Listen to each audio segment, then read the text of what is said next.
Okay, Shalom. Parshas Vayigash, Tafshin Pei Daled. So we're basically going to give over a big Torah about Amalek and the Indian of the neck. But just to get in, I know Yitzi, you'll appreciate this. We know that the key to being human is making and keeping promises. Mm-hmm. Yeah, Ad Kadei Kach, and don't forget to be a Yid, you have to be a human. You can't just bypass Derech Eretz and be Jewish without. If there's like the Mishnah says, without Derech Eretz, there's no Torah. Without Torah, there's no Derech Eretz. It says the other way. Without Torah, no Derech Eretz. Without Derech Eretz, no Torah. So keeping promises is the foundation of being a human, which is the foundation of being Jewish. So in Bush Amma, the shevach that we give to the Ribbono Shel Olam, one of the shvachim that we give to the Ribbono Shel Olam is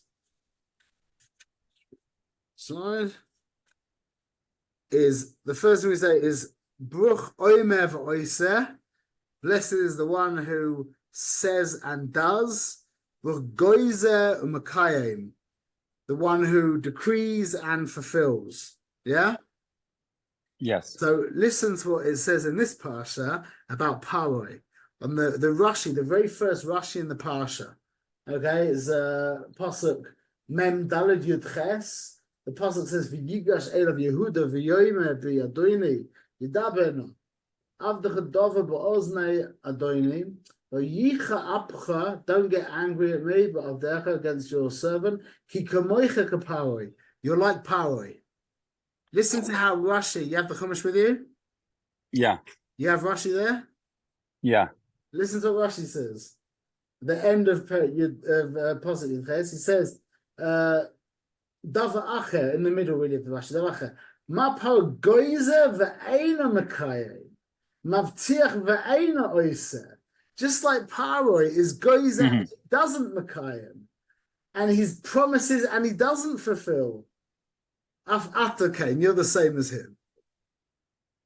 The definition of not being a good guy is a guy who promises and doesn't do. Is a guy who decrees and doesn't go through. So that was, I thought, a very cute point, but very, very, very important. Okay. So we have halfway through the Parsha when Yosef and Binyamin get back together. There's a very emotional there's a very emotional whatever you want to call it. And it says V'yipol, this is pasuk Mem Hey Yud Daled.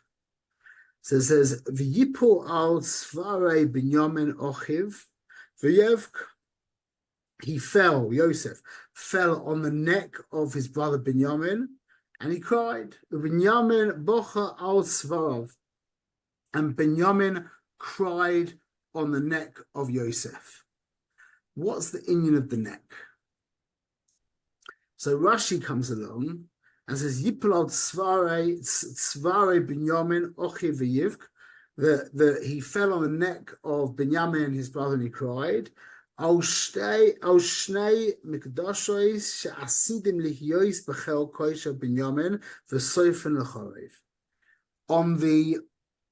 over the Chorban Beis Hamikdash. He fell on his neck and cried over the Chorban Beis Hamikdash, and Binyamin bocha tzvarav, and Binyamin cried on Yosef's neck.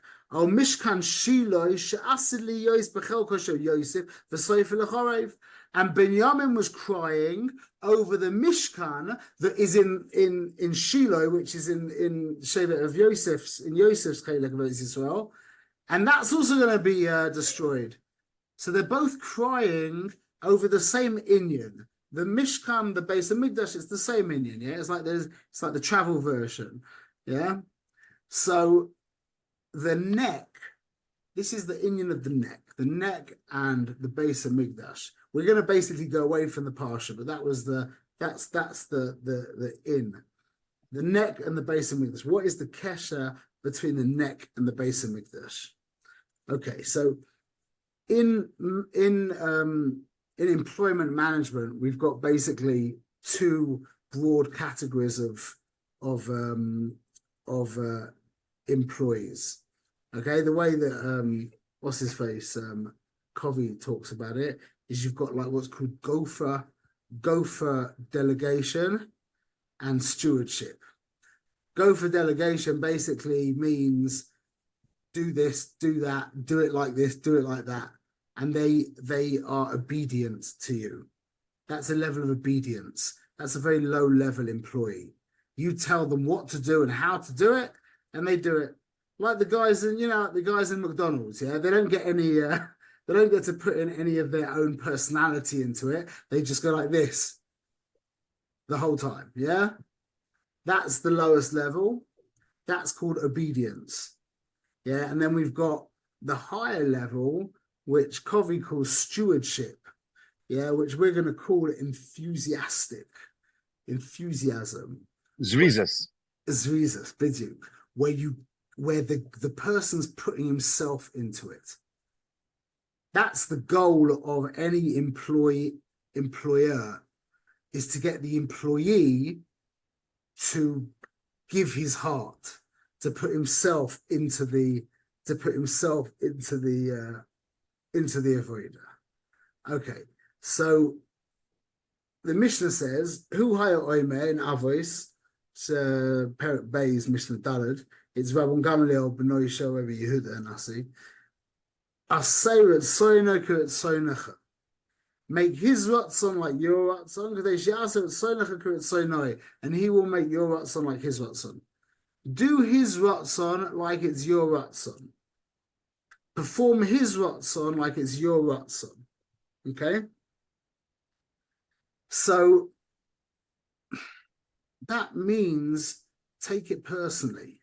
The way that you want to do, the way that you perform acts for yourself, take his mitzvahs, perform his mitzvahs in the same way.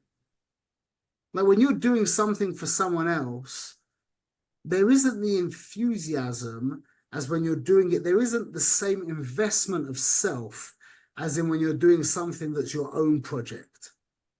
That's the famous story of the difference in Wikipedia and Encarta. You remember Encarta? Yeah? Encarta was a Microsoft project. It was meant to be like Wikipedia. Yeah, they poured into it a huge amount of resources and capital, and they had the best team and offices and the whole thing, yeah? And where's Encarta today? Yeah, Wikipedia, on the other hand, started like two guys in a bedroom, yeah, just working day and night, day and night, day and night, and look at what Wikipedia came. It's the same when you're working for someone else, it's not the same as when you're working for yourself. You know, Elon Musk is putting in 20 hours a day, and then the guys, you know, not the top executives probably doing even more than that, but the guys lower down in the in the factories, you know, they're looking forward to their lunch break, and they're putting in their 8 hours a day, and they're looking forward to their holidays. But that's basically how it goes. Yeah. So the holy grail of the employer is to capture the heart of the employee. That the employee should start taking it personally. It's their job. It's not that they're working for you. It's like there's loads and loads of businesses, like entire companies that work for like Amazon and Google and stuff. They're their own independent businesses, but they've only got one client. Yeah, Amazon, Google, Microsoft, Apple, whatever it is. Yeah, so they're their own business, but they exist within the framework of a bigger company. That's the holy grail of employee-employer relationship, that your employees should feel like it's their job, it's their business, it's their company. It happens to be inside your company, but it's their company. That's what we're trying to do. That's what Rabban Gamliel is saying when he says, do his ratzon, perform his ratzon like it's your ratzon. You're right, you're only working for the organization, but do it like it's your organization, mamash. Where does Rabban Gamliel say this? in Avos, in Perek Beis, Mishnah Daled.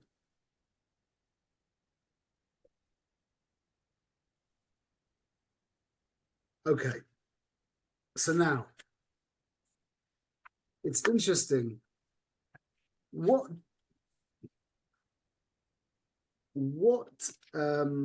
see, there's a whole bunch of different things. We'll try and pull it all together. What does it mean, kavanas a mitzvah? Kavana. Someone's got big kavana for a mitzvah. I'm not talking about like kavanas arizal and that kind of thing. I'm talking about the idea of a big ava in the era. So now you would think that it means, this is what I always thought, is that the guy's like, mamash on beans, he's bouncing up and down. That's, it could be, but that's not what kavana is. Kavanas a mitzvah, the way that I understand it from the Tanya, see, you get people who are mamash like that, yeah? And they will do their mitzvahs like that, and then they'll go off to a baseball game and they'll be doing that as well over there. Yeah, they're just like hot people, and they do like that. They make like that. And then you've got people who aren't like that. They can still have just as much kavanah. Now, this is a very deep point. We'll get to this, B'ezrat Hashem, in the Tanya in another few weeks when we get to chapters 38, 39, and 40, where the inyan of kavanah, he talks about different levels of kavanah, brings the mitzvah into different olamas. So, for example, if you do the mitzvah just like by rote, just because, you're like, I'm doing shachris because I'm doing shachris, yeah, then the mitzvah goes to the world of asiyah. It doesn't really go anywhere. It's just like a chicken running around on the floor without any wings. If a person does it with one level of love and fear, then the mitzvah, so to speak, develops wings and flies up a little bit, goes to the world of Yetzirah.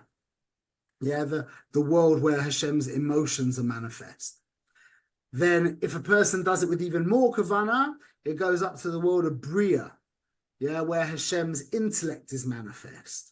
So that all sounds very like hooky spooky and stuff and like mystical and whatever, and it is. But the way that my Rebbe explained it to me really is what this means is that the higher the kavanah means the more you're seeing the mitzvah from Hashem's perspective. It doesn't mean that you're going like this and you're sweating and you're jumping up and down screaming. It means the higher you go in kavanah, the more you are appreciating the mitzvah from Hashem's perspective. Maybe you're appreciating it on an emotional level, maybe even appreciating it on an intellectual level, but that's what it means, kavanah's a mitzvah. The higher the mitzvah goes is to do with how much your perspective has become godly. So by some people that might, they might go onto the, all the shpilkas and stuff, and other people could be very, very contained and stoic in a sense. Okay, keep that in your pipe. A Malek. Now the inyan of taking, so before we get to a Malek, the inyan of taking something personally, if you could think of any of the faculties, any of the human faculties, what faculty of the 10 powers would you think it is that allows a human being to take something personally?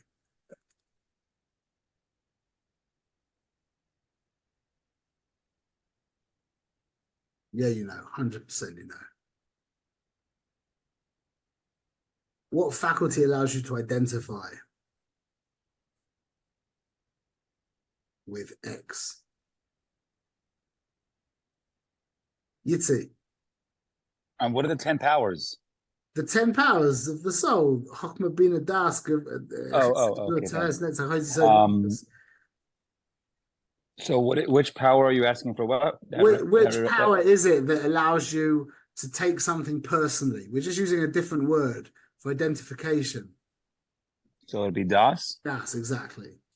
It's our koyach of Das that allows us to take something personally.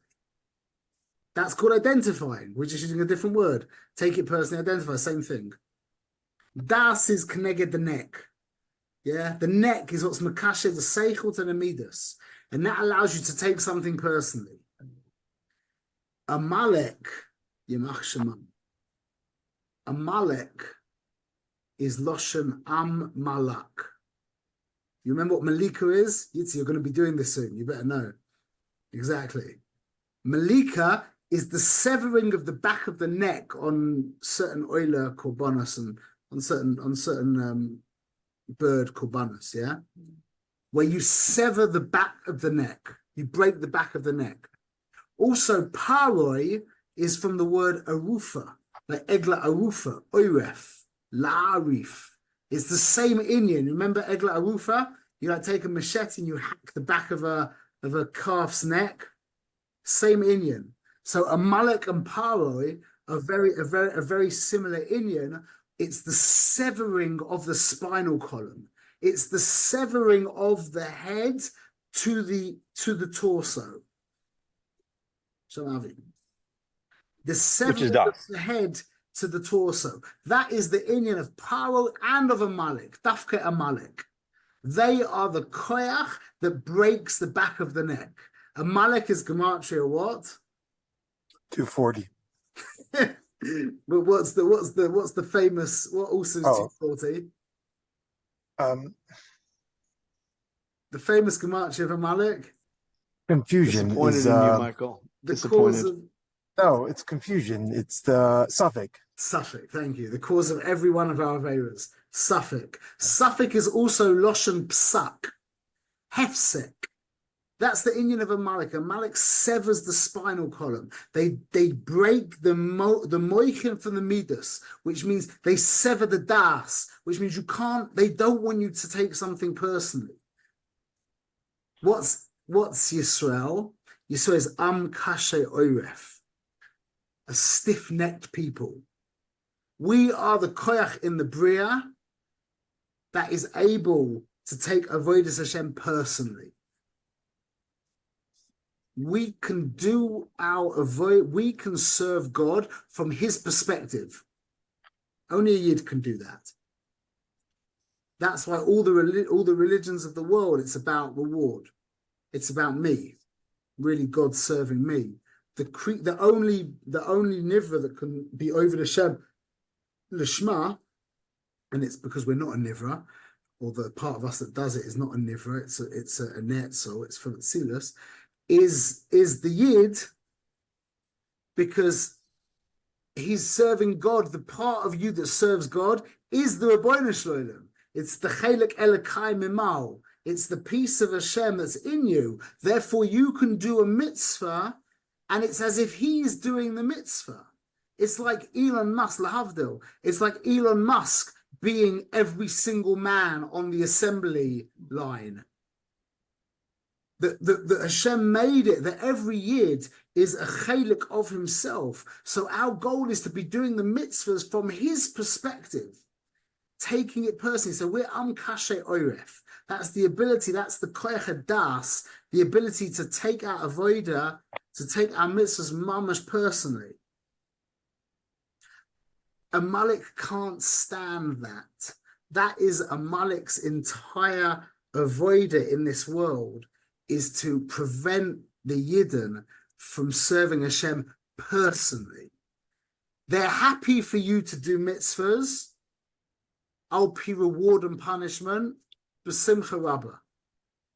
But they can't stand that a Yid would serve Hashem and do mitzvahs